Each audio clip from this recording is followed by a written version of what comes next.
Еуропалық басылым қазақстандық экс-банкир Мұхтар Әблязовтың экстрадициясына қатысты мақала жариялады.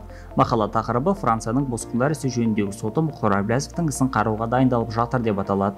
Британдық веб-сайтта қашқын банкирдің тағдыры жақын күндері шешілетінін мәлімдеп отыр. Сотта Әблязовтың босқын ретінде Францияда қалу мәселесі немесе алаяқтығы бойынша экстрадициялануы қаралатынын айтқан.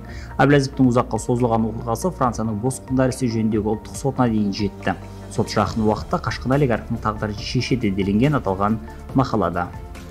Егер сот экс-банкирді Францияда саяси босқын ретінде қалдырса, бұл француз саясаткерлерінің алаңдаушылығын тудырмақ. Өйткені Францияның Қазақстанмен қорғаныс және уран саласында маңызды келісімшарттары бар.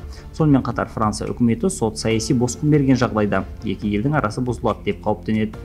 Басылымның мәліметінше, Әблязов мәселесі босқындар ісі жөніндегі соттың жаңа президенті Матия Эрандараның алғашқы рәсі болмақ. Тиісінше соттың шешімі Бұқараның ерекше назарында болады деп жазады басылым. Айта кетейік, Мұхтар Әблязов Қазақстаннан 2009 жылы қашып кеткен. Оған Ботабанктың 7,5 миллиард долларын жымқырды деген айып тағылып отыр. Бүгінде миллиардер Франциядан саяси баспана алып, босқын ретінде өмір сүріп жатыр.